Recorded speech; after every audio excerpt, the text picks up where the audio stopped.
الله تعالى كل من عليها فان ويبقى وجه ربك ذو الجلال والإكرام صدق الله العظيم. وقال النبي عليه الصلاة والسلام: إذا مات الإنسان انقطع عمله إلا من ثلاثة، أو كما قال النبي عليه الصلاة والسلام. وقال الله تعالى: إن الله وملائكته يصلون على النبي يا أيها الذين آمنوا صلوا عليه وسلموا تسليما. صلى الله على محمد صلى الله عليه وسلم. صلى الله على محمد صلى الله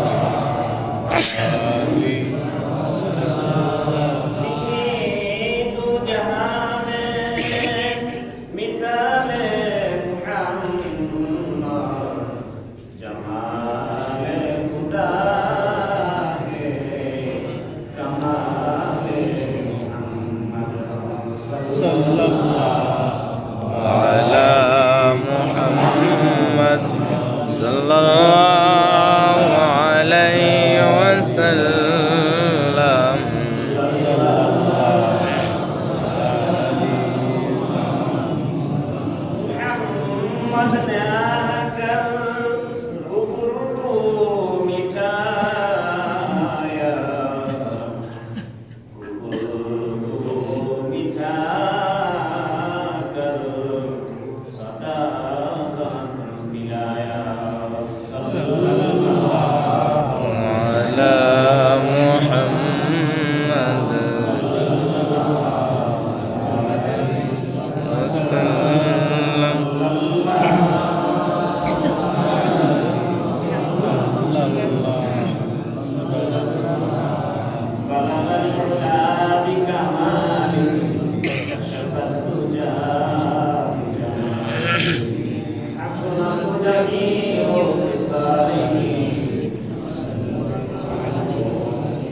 اللهم صل وسلم وبارك عليه.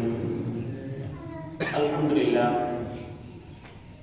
ঐতিহ্যবাহী জামিয়া ইসলামিক ইসলাম মাদ্রাসা সুনামধন্য মুরব্বী উস্তাদ মুহতারাম ঐতিহ্যবাহী সীমাকান্দি উত্তরপাড়া জাতীয় মসজিদের সম্মানিত সাবেক ইমাম খতিব উস্তাদুল মুকাররম আল্লামা শায়েখ শামসুল হক সাদিক রহমাতুল্লাহ আলাইহি সহ সীমাকান্দি শেখ ফাজলি মিল্লাহ সমস্ত মুসলিমের মাগফিরাত কামনায় আজকের দোয়া আয়োজনের সমবেত মুসলিম کرام উপস্থিত আছেন মুআজ্জাজ মুকাররম উলামায়ে کرام, সর্বপ্রথম মহান আল্লাহ পাকের দরবারে শুকরিয়া জ্ঞাপন করছি যে মহান আল্লাহ তাআলা অত্যন্ত দয়া করে মায়া করে আমাদেরকে আজকের দোয়ার আয়োজনে অংশগ্রহণ করার তৌফিক দিয়েছেন।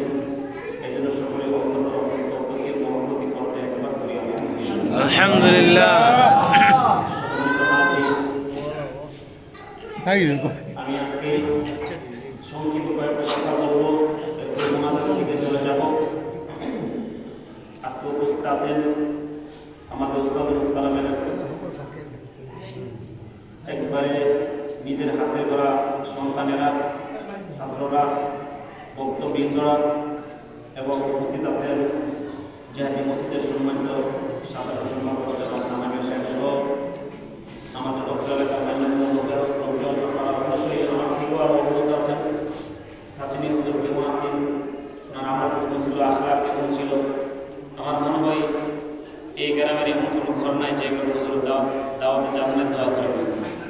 এবং শেখ ফাজিল মিঠাই দাঁড়ায় দাঁড়ায় আমাদের ছাত্র জীবন, আমি যখন ছাত্রকালী জাতীয় মসজিদ থেকে পড়াশোনা করতাম তখন আমাকে হাতে ধরে নিয়ে আসতেন এবং এই শেখ ফাজিল মিঠাই যেখানে আমাদের সিটেটে আসে জানাজারে আমরা মজা করি, সেখানে ওনার জীবনে কতবার মোনাজাত করছে এটা কেউ কাহাও জানেনি, অসংখ্য অগণিত বলা যাবে। তিনিও নেই, এমন একদিন আসবে আমার আপনারও ডাক আসবে, আমরাও থাকতে পারবো না। কি বলেন? ঠিক। উনি এরকম কিছু আমল রেখে গেছেন যেগুলো আমাদের মধ্যে যদি আসে তাহলে আমারও না হতে পারে। ধারাবাহিকভাবে সংক্ষিপ্ত আকারে কয়েকটা কথা বলবো। প্রথমে আমি তিলাওয়াত করেছিলাম আল্লাহ পাকের কোরআনে হাকিম থেকে আল্লাহ তাআলা বলেন, কুল্লু নাফসিন যায়িকাতুল মাউত। আল্লাহ তাআলা বলেন তামাম পৃথিবীতে যত প্রাণী জাত আছেন যায়িকাতুল মাউত, সকলকে মৃত্যুর স্বাদ গ্রহণ করতে হবে। পৃথিবীর মধ্যে যত প্রাণী জাত আছেন সাধারণ পিপিলিকা থেকে নিয়ে একেবারে বড় ধরনের প্রাণী পর্যন্ত, সাধারণ গাছ থেকে নিয়ে একেবারে বড় দীর্ঘ পর্যন্ত সকলকেই মৃত্যুর স্বাদ গ্রহণ করতে হবে। এই মৃত্যু থেকে কোথাও কেউ বাঁচতে পারবে না, কেউ বাঁচতে পারবে না। আল্লাহ তাআলা অপর আয়াতে বলেন, কুল্লু মান আলাইহা ফান। তামাম পৃথিবীর যা কিছু আমি দেখতেছি না দেখতেছি, আসমানের নিচে জমিনের উপরে যা কিছু আমরা দেখতেছি সব কিছু ফানা হয়ে যাবে, ধ্বংস হয়ে যাবে, কিছুই থাকবে না, কিছুই থাকবে না। অতএব সাথে নির্মূলের ব্যাপারে আমাদের নিয়ে গেছেন, আমরাও সেইভাবে যেতে হবে। তবে বুঝতে হবে মান্যগণ্য লোক যারা, বুজুর্গানে দিন যারা, তারা কি কি আমাদের মাঝে রেখে গেছেন সেগুলো আমাদের লক্ষণীয় বিষয়।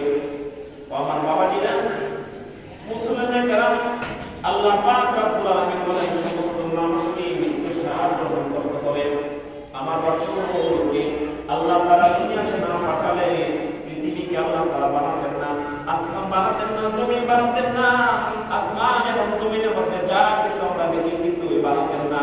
ওই রাসূলকে দুনিয়া ছাড়িয়া অন্ধকার কবরে যাইতে হয়েছে। আমার রাসূলকে আল্লাহ তাআলা কোরআনে হাকিম তিলাওয়াত করে জানাই দিলেন, জিবরাইল আমিনের মাধ্যমে আয়াত নাযিল করে জানাছেন, ইন্নাকা মাইয়িতুন। হে রাসূল, আপনি তো মৃত্যু গ্রহণ করতে হবে। এই মৃত্যু থেকে পৃথিবীতে কেউ বাঁচতে পারে নাই। বাবা আদম থেকে আজ পর্যন্ত যত মানুষ আসিয়াছিলেন সবাই চলে গেছে। কিয়ামত পর্যন্ত বহু মানুষ আসবে, তারাও থাকতে পারবে না, যেতে হবে। সকলকে মৃত্যু স্বাদ গ্রহণ করতে হবে। কখন কার মৃত্যু হবে সেটা আমরা জানি না। আমরা অনেক সময় ভাবি আমরা হয়তো এখন বয়স কম হয়েছে, আরো কিছুদিন বাড়বো। না না, আমরা যার জানাজা করছি রহমতুল্লাহ ভাই, তিনি আমাদের রহমতুল্লাহ ভাই হাজী বাড়ির, ওনার থেকে বয়স্ক মানুষ ভালো দুনিয়াতে বেঁচে আছেন। আল্লাহ তাআলা ওনাকে উঠাই নিয়ে গেছেন। এরকম হয়তো 2-3 দিন পূর্বে আমাদের থেকে সুকুল ভাই চলে গেছেন। ওনার সমবয়সী বহু মানুষ এলাকাতে বসবাস করতেছেন, ওনার থেকে আরো অনেক বয়সী মানুষ দুনিয়াতে বেঁচে আছেন। এই মসজিদের মধ্যে আছেন ওনার থেকে আরো বয়স্ক মানুষ, এই মসজিদের মধ্যে আছেন ওনার থেকে আরো বয়স্ক, ওনার মুরব্বী পর্যন্ত আছেন। কিন্তু ওনাদেরকে উঠে নিয়ে গেছেন, ওনারা ওসিয়ত করে নিয়ে গেছেন, হে দুনিয়ার মানুষ, আমি তোমাদের সাথে উঠা বসা করেছিলাম, আজ নাই, তোমরাও একদিন থাকবে না। কখন কার মৃত্যু বরণ করতে হবে কেউ তো জানি না, কেউ তো জানি না, কেউ জানি কখন আমাকে মৃত্যুবরণ করবো, মালাকুল মাউত কখন আমার সাথে সাক্ষাৎ করবে সেটা তো আমি জানি না। চার মাযহাব আমরা জানি, চার মাযহাব, হানাফি মাযহাব, শাফি মাযহাব, হাম্বলি মাযহাব, মালিকি মাযহাব। মালিকি মাযহাব ইমাম মালিক রাহমাতুল্লাহি আলাইহি থেকে উনি যে যুগ শ্রেষ্ঠ একজন আলেম ছিলেন, ওনার শেষ বয়সটা ছিল মদিনাতে অবস্থা, মানে মদিনায় রোজা পাকে কিংবা রোজা পাকের সামনে জান্নাতুল রিয়াজুল জান্নাহ, রিয়াজুল জান্নাহর পাশে একটা আসহাবুস সুফফা আছে, যেখানে রাসূল করিম সাল্লাল্লাহু আলাইহি ওয়াসাল্লাম থেকে সাহাবায়ে কেরাম নসরত শুনতেন, নসরত গ্রহণ করতেন। নবীজির বেশিরভাগ নসরত ছিল আসহাবুস সুফফা, এর মদিনার চর্চা ছিল। ওই চর্চা কেন্দ্রে হযরতে ইমাম মালিক রাহমাতুল্লাহি আলাইহি হাদিসের দর্শ দিতেন, হাজার হাজার লক্ষ লক্ষ ছাত্রদেরকে হাদিস পড়াতেন। শেষ বয়সে তিনি ভাবছেন, আমার একটা মনের তামান্না হচ্ছে জান্নাতুল বাকিতে লক্ষ লক্ষ সাহাবীরা শুয়ে আছেন, রওজা পাকে হযরতে ওমর, হযরতে আবু বকর সিদ্দিক রাদিয়াল্লাহু তাআলা জায়গা হয়েছে, এবং তার পাশে জান্নাতুল বাকি যারা হজে গেছেন, উমরাতে গেছেন, দেখে আসেন জান্নাতুল বাকিতে কতটুকু কবর। সেখানে তার মনের তামান্না হচ্ছে যদি আল্লাহ তাআলা আমার মৃত্যুটা এই জায়গাতে বলে তাহলে আমি জান্নাতুল বাকিতে শুইতে পারবো, আর অন্যত্র চলে যাই আর সেখানে আমার মৃত্যু হয়, তাহলে শরীয়তের হুকুম অনুপাতে আমাকে তো আর মদিনায় আনবে না। অতএব মনের আবেগ, মনের আকাঙ্ক্ষা আজও যে আমি শেষ বয়সটা মদিনাতে কাটাবো, এই মদিনা থেকে কোথাও যাবো, এই প্রতিজ্ঞা করে শেষ বয়সটা তিনি মদিনাতে থাকবেন নিয়োগ করেছেন। কিছুদিন পর রমজান শেষ হয়েছে।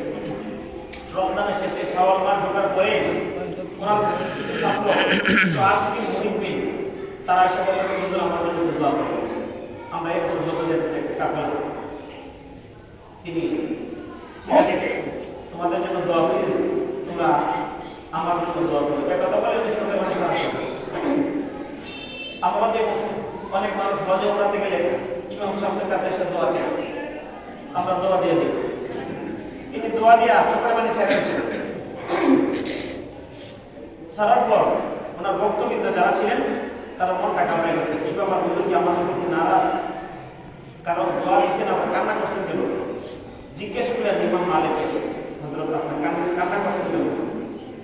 তিনি বলতেছেন কান্না করছি আল্লাহ তাআলা মহব্বত আর ভালোবাসার কারণে। হে হাজী সাহেবের দল, তোমরা তো এমন কাফেলা বনে গেছো যেই কাফেলা মক্কাতে যদি 1 ওয়াক্ত নামাজ পড়ো 1 লক্ষ ওয়াক্তের সওয়াব তোমার আমলনামায় লেখা হয়ে যাবে। 1 রাকাত নামাজ পড়লে যেই মক্কার মধ্যে 1 লক্ষ রাকাতের সওয়াব মিলে যাবে। তোমরা তো ভাগ্যবান, তোমরা মক্কাতে যাচ্ছ, আমি তো যাইতে পারতেছি না, কারণ আমার মনের তামান্না আমি এই মদিনা ছেড়ে আর কোথাও যাব না, আমার শেষ জীবনটা যেন মদিনা থেকে যায়। কিন্তু তোমরা যাইতেছো, আফসোস হইতেছে, মক্কার জন্য কান্না আছে। যদি আমি যাইতে পারতাম তাহলে আমি তো তোমাদের মতো 1 লক্ষ রাকাতের সওয়াবের আমল করতে পারতাম। মক্কার মায়ায়, মক্কার ভালোবাসায়, আল্লাহ পাকের মহব্বত আর ভালোবাসা নিয়ে কান্না আসতেছে। এই কথা বলে তাদেরকে বিদায় করে দিলেন। আর মনে মনে ভাবছেন মনটা বড় ছোট, হায় আফসোস আমি যদি যাইতে পারতাম, তবে যদি যাই আর যদি আমার মরণটা মক্কা এলাকাতে হয়ে যায় তাহলে তো মক্কার মানুষ আমাকে দিবে না, আমাকে জান্নাতুল মুআল্লাতে আমাকে কবরস্থ করবে, মক্কা মদিনাতে জান্নাতুল বাকিতে আমাকে রাখবে না, আমার তামান্না আমার আশা আকাঙ্ক্ষা পুরা হবে না, তাহলে কিভাবে যাব? এবার তিনি মনে মনে ভাবছেন লক্ষ লক্ষ ছাত্রদেরকে আমি পড়ে আছি, লক্ষ লক্ষ হাদিসের হাফেজ হয়েছি, কোরআনের হাফেজ হয়েছি, বিভিন্ন মাসআলা বের করে দিয়েছি, আমি ইমাম সমান ইমাম হিসাবে কোরআন হাদিস রিসার্চ করে উম্মার জন্য আমি মাসআলা বের করে দিয়েছি। কিন্তু এর মধ্যে একটাও তো পেয়েছি যে কোনো একটা গুরুত্বপূর্ণ কাজ যদি আমি আরম্ভ করতে চাই তাহলে ইস্তেখারা করতে হবে। যদি আমার সন্তান উপযুক্ত হয় তাহলে তার বিবাহ শাদীর ব্যাপারে যদি কোথাও আলোচনা হয় সেটা আমার মঙ্গল হবে না অমঙ্গল হবে, ভালো একটা কাজ করতে চাইয়া ওইটা আমার ভালো হবে না মঙ্গল হবে, ভালো হবে না মন্দ হবে, সেটা যাচাইয়ের জন্য একটা তরিকা আছে, সেটার নাম হচ্ছে সালাতুল হাজাতের নামাজ পড়ে, ইস্তেখারার নামাজ পড়ে, ইস্তেখারার মুনাজাত করে ইস্তেখারার পূর্বতে ঘুমায়া যাওয়া, আল্লাহ তাআলার পক্ষ থেকে যেটা হয় সেটা ফয়সালা হয়ে যাবে। তিনি চিন্তা করলেন আমার আর কতদিন হায়াত আছে সেটা তো আমি জানি না, তবে ইস্তেখারার মাধ্যমে সেটা জানা যায় কিনা সেটা আমি একটু যাচাই করার দরকার। চিন্তা ভাবনা করলেন এবার আমি ইস্তেখারা করব। 3 দিন পর্যন্ত ইস্তেখারার পর আমার আল্লাহ তাআলা যদি আমাকে জানায় দেন আমি কতদিন দুনিয়ায় বেঁচে থাকবো, আমি যদি সেটা জানতে পারি তাহলে আমি আল্লাহর রাস্তায় যেতে পারবো। যদি এই বছর আমি 6 মাস হায়াত পাই তাহলে তাদের সাথে আমি হজ করতে যাব। এই মনোভাব পোষণ করে ইমাম মালিক রাহমাতুল্লাহি আলাইহি তিনি আবার নামাজে দাঁড়ায় গেলেন। তিনি ইস্তেখারা করবেন, ইস্তেখারা নামাজ পড়লেন, ইস্তেখারা করে তিনি ঘুমিয়ে গেলেন। প্রথম দিন ঘুমালেন, আলামত পান নাই। দ্বিতীয় দিন ঘুমালেন, আলামত পান নাই। তৃতীয় দিন তিনি ঘুমাইয়া গভীর রাতে মহানবী বিশ্ব নবীর সাক্ষাৎ হয়ে বলেন সুবহানাল্লাহ। পূর্বে ইমাম মালিক রাহমাতুল্লাহি আলাইহি অসংখ্যবার ভিতরে সমস্যা হয়েছে, সন্দেহ হয়েছে, কোন একটা হাদিস নিয়ে তো সন্দেহ হয়েছে, আল্লাহ রাসূলের স্বপ্নের যুগে ওনাকে সব মাসআলা হল করে দিয়েছেন। সুবহানাল্লাহ। বুজুর্গ ছিল যার মতে গেছে তোমরা গেছেন জান্নাতুল বাকি করেছেন, প্রথমে ভিতরে ঢুকে বাম পাশে ওনার বিশাল অবস্থা। যাই হোক না ইনশাআল্লাহ তাআলা পুরা করছে। তবে তিনি ইস্তেখারা করছেন। তৃতীয় দিন রাসূলের সাক্ষাৎ, রাসূলুল্লাহ সাল্লাল্লাহু আলাইহি ওয়াসাল্লাম সাক্ষাৎ হওয়ার পরে আসসালাতু ওয়াসসালামু স্বপ্নের যুগে সালাম দিলেন এবং আল্লাহর নবীর সাথে কথা বলার জন্য তিনি চেষ্টা করেছেন। মহানবী বিশ্বনবী ইমাম মালিকের সাথে কোনো কথা বলেন নাই, শুধুমাত্র এইভাবে 5টা আঙ্গুল দেখায় চলে গেছে, অদৃশ্য হয়ে গেছে। তার ঘুম ভেঙে গেছে, ঘুমন্ত ব্যক্তি জাগ্রত হইয়া মনটা খারাপ হয়ে গেছে। আমার রাসূলের সাথে জীবনে বহুবার কথা হয়েছে স্বপ্নের যুগে, আজকে রাসূলকে দেখলাম কিন্তু তার সাথে কোনো কথা হয় নাই। আমি যেই কারণে ইস্তেহারা করলাম তার কোনো সমাধানও পাই নাই। তিনি শুধু এরকম ভাবে 5 আঙ্গুল দেখাইলেন। তারপর কি আমি আমার হায়াত কি আর 5 দিন বাকি আছে, আমার হায়াত কি আর 5 মাস বাকি আছে, আমার হায়াত কি আর 5 দিন বাকি আছে, সেটা নবীজি বলেন নাই, ভাঙ্গিয়া বলেন নাই, শুধুমাত্র 5 আঙ্গুল দেখা চলে গেছেন। তার মানে কি বুঝতে পারি নাই। তকবীর কি আমি তো জানি না, এই 5 আঙ্গুলের অর্থ আমি বুঝি না। সমস্ত হাদিস মুখস্থ করতে পারি, কোরআন মুখস্থ করতে পারি, কোরআনের তাফসীর করতে পারি, কোরআন হাদিস রিসার্চ করে মাসআলা বের করার মতো যোগ্যতা আমি ইমাম মালিককে দান করেছেন। কিন্তু নবীজি যে 5 আঙ্গুল আমাকে দেখাইলেন ঘুমন করে, এই 5 আঙ্গুলের অর্থ আমি জানি না। আর হয়রান পেরেশান হয়ে গেছে। তিনি আবার নামাজের মুসল্লি দাঁড়িয়ে নামাজ আদায় করছে, ফজরের আযান হয়ে গেছে, আসসালাতু খায়রুম মিনান নাওম, ঘুম থেকে নামাজ ভালো।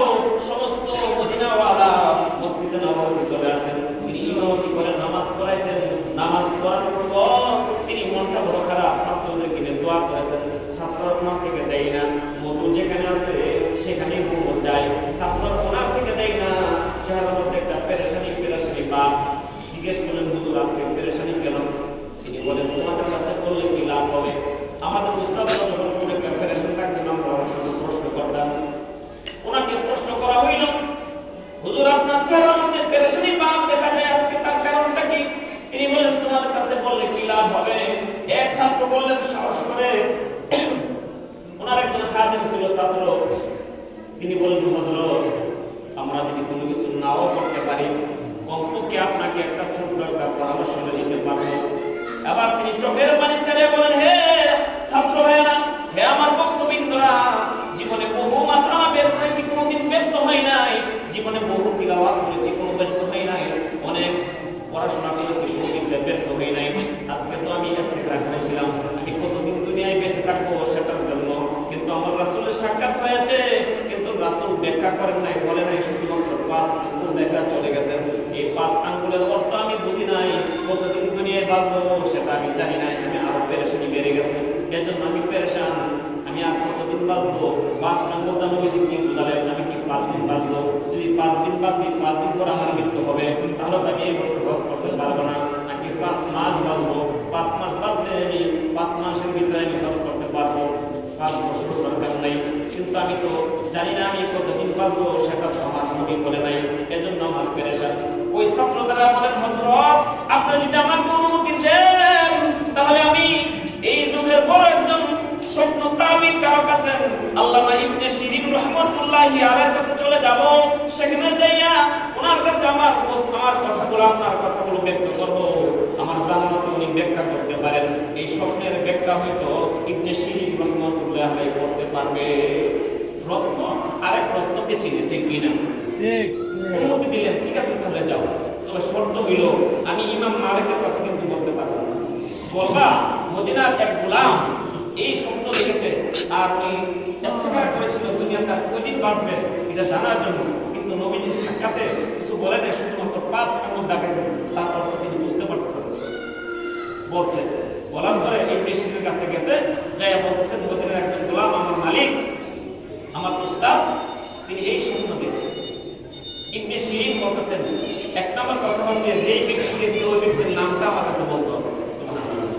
যদি নাম না বলো তাহলে তোমার কাছে এই ব্যাখ্যা বলা যাবে না। ব্যাখ্যা সুন্দর ব্যাখ্যা, সুবহানাল্লাহ। ছাত্র বুঝতে পারছে ব্যাখ্যাটা উনি করতে পারবো, কিন্তু উস্তাদ যে না করছে নাম বলার জন্য, নাম তো বলতে পারতেছে না।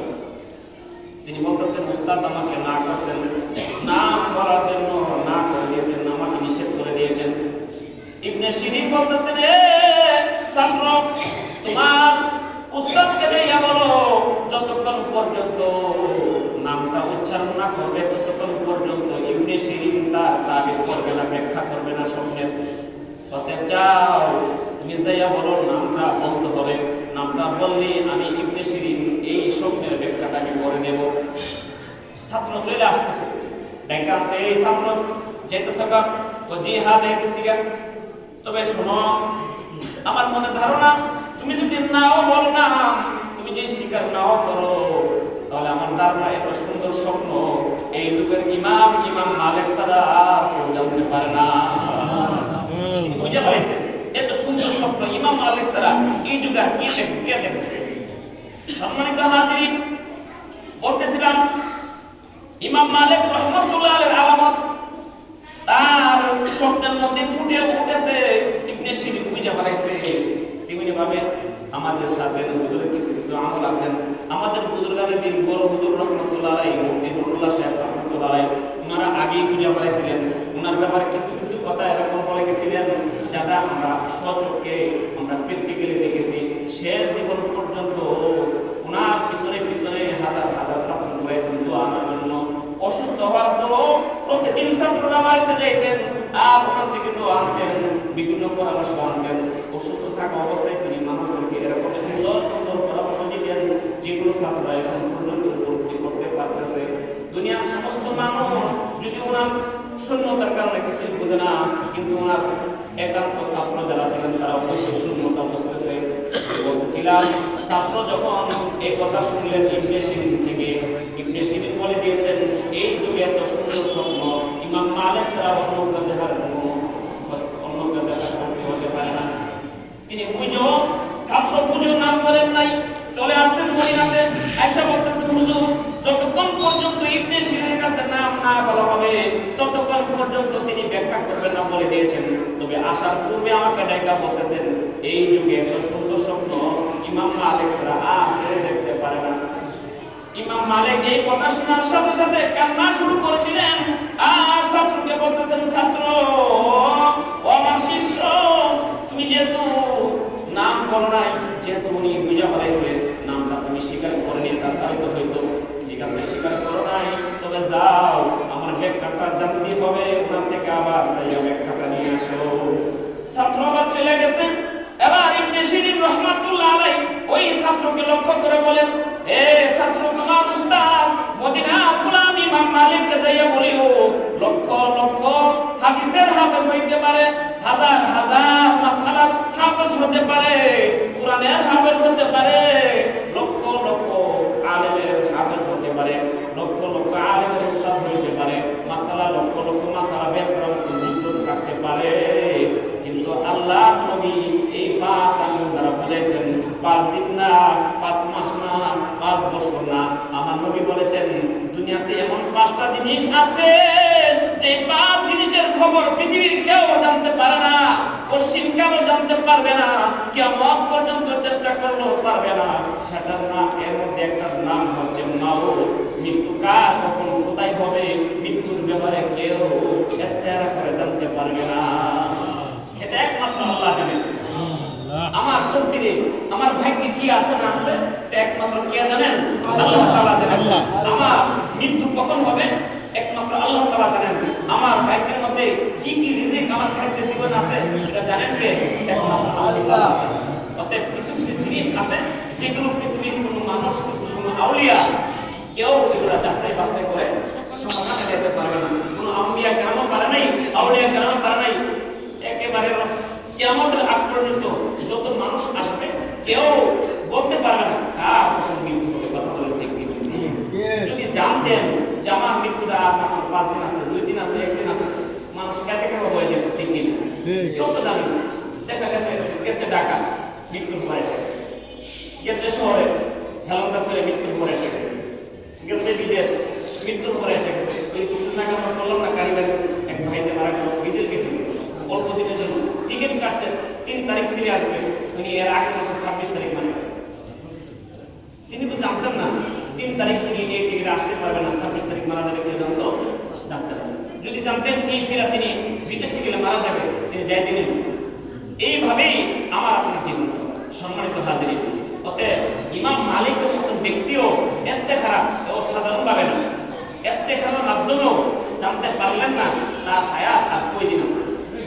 ইমাম মালিক রাহমাতুল্লাহি আলাইহি যখন এই ব্যাখ্যাটা শুনলেন তিনি চোখের পানি ছেড়ে তামাম বিশ্বের মানুষকে জানিয়ে দেন, হে বিশ্বের মানুষ, আমি সর্বদাই আমার হায়াতুন নবী রাসূল করিম সাল্লাল্লাহু আলাইহি ওয়াসাল্লামের রওজা পাকের সামনে হাদিসের দরজে লক্ষ লক্ষ ছাত্রদেরকে আমি হাদিস পড়াই। আমি অসংখ্যবার আমার নবীর সাথে স্বপ্নের যুগে সাক্ষাৎ হয়েছে। কোন মাসআলার বিষয়ে, কোন হাদিসের বিষয়ে যখন সন্দেহ হয়, আমি যখন দুরূদ শরীফ পড়তে পড়তে ঘুমিয়ে যাই, ঘুমের পরে বিশ্ব নবীর সাক্ষাৎ আমার চলে আসে, সঙ্গে সঙ্গে আমার মাসআলার ব্যাপারে আমার নবীজি আমাকে সমাধান দিয়ে দেয়। কিন্তু এই বিষয়ে আমার নবী সরাসরি না বলে 5 আঙ্গুল দ্বারা ইঙ্গিত করে গেছেন, তার অর্থ মৃত্যুর ব্যাপারে আমি চেষ্টা করেও পারি নাই। বিশ্বের মানুষদেরকে লক্ষ্য করে বলেন, এ দুনিয়ার মানুষ, জমানার ইমাম হওয়া সত্য, জমানার একজন বড় আলেম হওয়া সত্য, এত কোরআন হাদিস পড়া সত্য, এত মাসআলাগুলো শিক্ষা লাভের পরও আমি চেষ্টা করে আমার হায়াতটা কতদিন আছে সেটা আমি নির্ণয় করতে পারি নাই, জানতে পারি নাই। তোমরা পারবে না, কিয়ামত পর্যন্ত চেষ্টা করলেও পারবে না।